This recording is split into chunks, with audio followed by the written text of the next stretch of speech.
యోగా అంటే మాకు తెలుసు, మేము రోజు చేస్తాము. కానీ మీరు యోగం అంటున్నారు. యోగంలో అనేక ప్రక్రియలున్నాయి, అనేక పద్ధతులున్నాయి. అసలు యోగం అంటే ఇది కాదు అనేలాగా మీరు చెప్తున్నారు. అసలు అది ఏంటి యోగం? యోగం అనేది యోగ శాస్త్రం అంటారు జనరల్గా. అవును. జనరల్గా ఇప్పుడు అందరూ కూడా హెల్త్ కోసము, ఫిట్నెస్ కోసము యోగా అనేది ఒక ఎక్సర్సైజ్ ప్యాటర్న్ లాగా మిగిలిపోయింది. అవును, ఎగ్జాక్ట్లీ. అంటే రెండు మాత్రం మిగిలినాయి, ఆసన, ప్రాణాయామ. కాసేపు కూర్చొని ప్రశాంతంగా ధ్యానం అని చెప్పని అదొకటి. అవును. కానీ యోగా అనేది చాలా విస్తారమైన సముద్రం లాంటి సబ్జెక్టు. ఓకే. అది దేనికి అని అంటే, ఆత్మజ్ఞానాన్ని పొందాలి అంటే అజ్ఞాన నాశనం కావాలి. ఓకే. అజ్ఞాన నాశనం అంటే మనస్సు లయించిపోవటం. ఓకే. డీప్ స్లీప్లో మనకి, గాఢ నిద్రలో మనకి ఏదైతే ప్రశాంతత, సంపూర్ణమైన ప్రశాంతత ఏదైతే ఉన్నదో, మెలకువలో ఉన్నప్పుడు ఆ యొక్క ప్రశాంతత స్థితిని, మనస్సుని మెలకువలో సున్నా చేసుకోగలగటాన్ని, ఓకే, ఆ practical application of methods, practical methods ఏవైతే ఉన్నాయో అది యోగా ఇస్తుంది. ఆ యోగాన్ని కూడా ఏమంటారంటే, ఆ స్థితిని యోగా అంటారు. ఓకే. ఆ స్థితి కోసం చేసే ప్రతి ప్రాక్టీస్, ఆసనం కావచ్చు, ప్రాణాయామం కావచ్చు, ధారణ, ఇట్లాంటివి ఇవన్నీ కూడాను అభ్యాసాలు అంటారు. వెరసి ఇవన్నిటినీ కూడా యోగాభ్యాసం అంటారు. ఓకే. దీని యోగా అనరు. దీని ద్వారా వచ్చే ఫలితం ఏదైతే ఉందో, ఆ నిర్లిప్త సమాధి స్థితి ఏదైతే ఉందో దాన్ని యోగా అనాలి. అంటే అర్థమైనట్టే అనిపిస్తుంది కానీ పెద్దగా ఇంకా అర్థం కాలేదు నిజం చెప్పాలంటే.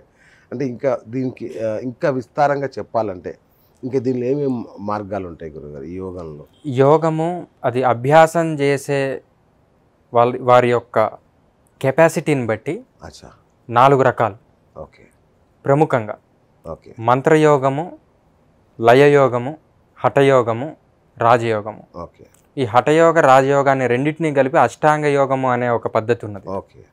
ఇదిగాక భగవద్గీత ఏదైతే ఉన్నదో అది యోగ శాస్త్రాలు అన్నిటికీ కూడా రాజం లాంటిది, ఒక రాజు లాంటిది అనమాట.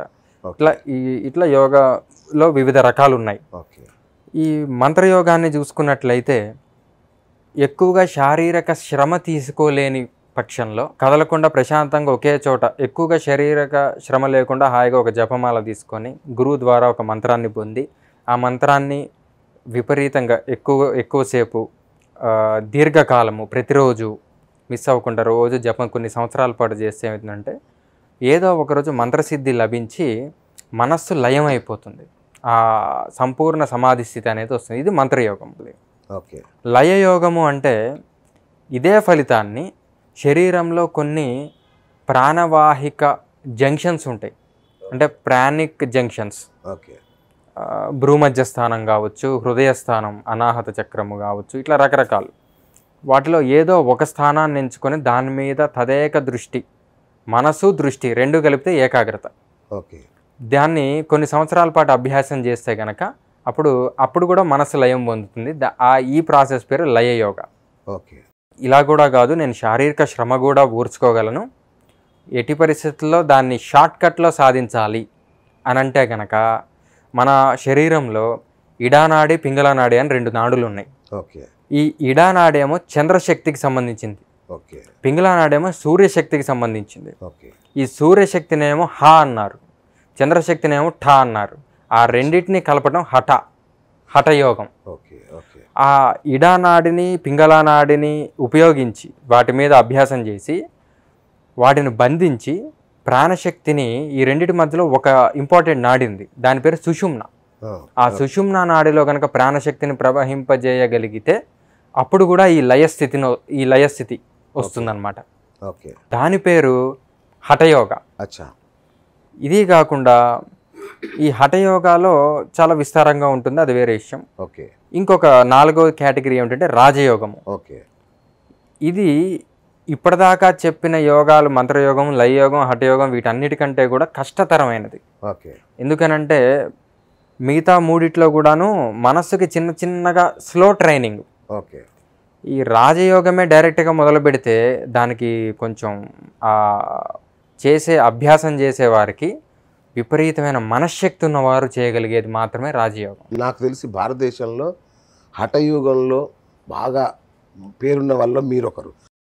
అనేక మంది ఉన్నారు. అదే ఉన్నారు, వాళ్ళలో ఎన్నుకోదగ్గ కొందరిలో మీరుంటారు. అసలు ఏంటి ఈ హఠయోగం? దీన్ని ఎందుకు మీరు ఇంతగా ప్రచారం చేస్తున్నారు, ప్రజల్లోకి తీసుకెళ్లే ప్రయత్నం చేస్తున్నారు మీరు? సాధారణంగా ప్రతి మనిషికి తన దైనందిక జీవితంలో అనారోగ్యకరమైన జీవనశైలి కావచ్చు, కలత నిద్ర కావచ్చు, ఇవాళ రోజున అందరూ లేటుగా పడుకోవటం ఇట్లాంటివి, తర్వాత వాతావరణ కాలుష్యం కావచ్చు, వీటన్నిటికీ మూలంగా శరీరంలో ధాతువులు 3 రకాలు: వాతము, పిత్తము, శ్లేష్మం అని. ఓకే. ఈ మూడిట్లో ఒక డిస్హార్మనీ, అసమతుల్యం ఏర్పడుతుంది. తద్వారా అనారోగ్యం ఏర్పడుతుంది అన్నమాట. ఓకే. ముందు ఈ టాక్సిన్స్ని రిమూవ్ చేసుకోవటానికి అత్యంత శక్తివంతమైన యోగము హఠయోగం. ఓకే. ఆధ్యాత్మిక సాధన ఏది చేయాలన్నా కూడా శరీరం సహకరించాలి. ఓకే. శరీరం సహకరించాలి అంటే శరీరంలో ఉన్న మలినాలను తొలగించాలి. మలినాలను తొలగించాలి అంటే షట్కర్మలు అని చెప్పి ఉన్నాయి. ఆ షట్కర్మలు ఈ హఠయోగానికి సంబంధించినవి. ఆ షట్కర్మల గురించి తెలుసుకోవాలనుకుంటే అవి మొత్తం 6 రకాల క్రియలు. అవి మొట్టమొదటిది నేతి. ఓకే. నేతి అంటే జలనేతి, సూత్రనేతి, దుగ్ధనేతి, ఘృతనేతి అని ఇన్ని రకాలు ఉన్నాయి. ఓకే. జలనేతి అంటే మనం అందరూ చూసే ఉంటారు. ఒక వాటర్ పాట్ తీసుకొని అందులో గోరువెచ్చని సాల్ట్ వాటర్ కలుపుతారు. ఓకే. ఒక నాసికారంధ్రంలో పోస్తారు తల వంచి, ఇంకొక నాసికారంధ్రంలోంచి ధారగా పడుతుంది ఆ వాటర్ మొత్తం. అట్లానే అవతల ఇంకొక నాసికారంధ్రంలో సేమ్ ప్రాసెస్ రిపీట్ చేస్తారు. దీనివల్ల ఏంటంటే ఆ నాసికారంధ్రాలు శుభ్రపడతాయి. ఓకే. తర్వాత వీటి వల్ల అనేక బెనిఫిట్స్ ఉంటాయి. సైనస్ పోవటము, హెయిర్ ఫాల్ సమస్యకి, దాని తర్వాత మైగ్రేన్ హెడేక్స్ పోవటము. ఓకే. దాని తర్వాత ఈ నేతి యొక్క స్పెషాలిటీ ఏంటంటే భుజముపై ఉన్న అవయవాలన్నిటికీ కూడా ఆరోగ్యం చేకూరుస్తూ ఉంటుంది. ఈఎన్టి, కన్ను, ముక్కు, చెవులు, ఇవన్నీ రకరకాలు. తర్వాత జనరల్గా మన పుట్టుక కూడాను శ్వాసతో మొదలై చావు శ్వాసతోటే అంతరించడం తెలిసిందే అందరికీ.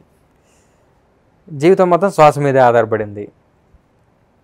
ఈ శ్వాస కూడాను ప్రతి గంటన్నరకి ఒక నాసికారంధ్రం నుంచి ఇంకో నాసికారంధ్రంలోకి మారుతూ ఉంటుంది. మీరే చూసుకోండి, రెండిట్లో ఒక దాంట్లో ఫ్రీగా వెళ్తుంది వాయువు, ఇంకో దాంట్లో కొంచెం హార్డ్గా ఉంటుంది వెళ్తుంది. ఇది ప్రతి 1.5 అవర్కి మారుతూ ఉంటుంది. అయితే ఎడమ నాసికారంధ్రంలో ఎప్పుడైతే ఫ్రీగా వెళ్తుందో వాయువు, కుడి అర్ధగోళం అంటే రైట్ సెరిబ్రల్ హెమిస్ఫియర్ యాక్టివేట్ బ్రెయిన్లో ఇది యాక్టివేట్ అయి ఉన్నట్లు. ఎడమ నాసికారంధ్రంలో వాయువు ఫ్రీగా సంచరించినప్పుడు ఏం జరుగుతుందంటే మనిషి బాగా ఎమోషనల్గా అవుతాడు, ఎమోషనల్ ఫీలింగ్స్ ఎక్కువగా ఉంటాయి. వైస్ వర్సా, కుడి నాసికారంధ్రంలో వాయువు ప్రసరించినప్పుడు లెఫ్ట్ సెరిబ్రల్ హెమిస్ఫియర్ యాక్టివేషన్లో ఉంటుంది. అప్పుడు మనిషికి ఎనలిటికల్ స్కిల్స్ ఎక్కువగా ఉంటాయి, ఎమోషన్స్ తక్కువగా ఉంటాయి. ఎమోషన్స్ ఎక్కువగా ఉండే అనలిటికల్ స్కిల్స్ తక్కువగా ఉన్నా ప్రమాదమే, అది ఉండి ఇది లేకపోయినా ప్రమాదమే. సో ఈ రెండిటి మధ్య కూడా సమతుల్యత ఏర్పడాలి. ఆ సమతుల్యత ఏర్పడాలంటే బ్రెయిన్లో ఉన్న 2 సెరిబ్రల్ హెమిస్ఫియర్స్ మధ్యలో ఒక హార్మోనీ ఏర్పడాలి. డైరెక్ట్గా బ్రెయిన్ని కంట్రోల్ చేయడం ఎవరి వల్ల అవుతుంది? అంత సులభమైన విషయం కాదు. కాబట్టి ఒక సులువైన విషయం ఏంటంటే ఈ నేతి ప్రక్రియ వల్ల ఆ మెదడులోని 2 అర్ధగోళాల మధ్య ఒక సమతుల్యాన్ని ఏర్పరిచే ఒకనొక హఠయోగ ప్రక్రియ పేరు ఈ నేతి. తద్వారా 2 నాసికారంధ్రాల్లో సమంగా వాయువు ప్రసరించటం, తద్వారా ఈ ఆరోగ్య ప్రయోజనాలు, ఈ మైగ్రేన్ కావచ్చు ఇత్యాదులు ఇందాక చెప్పుకున్నవన్నీ ఇవి సంపాదించుకోవటం. దాని తర్వాత మెడిటేషన్కి ఇది చాలా బాగా ఉపయోగకరిస్తుంది. సబ్స్క్రైబ్ చేయండి. Please like, share and subscribe to top Telugu TV. Top Telugu TV.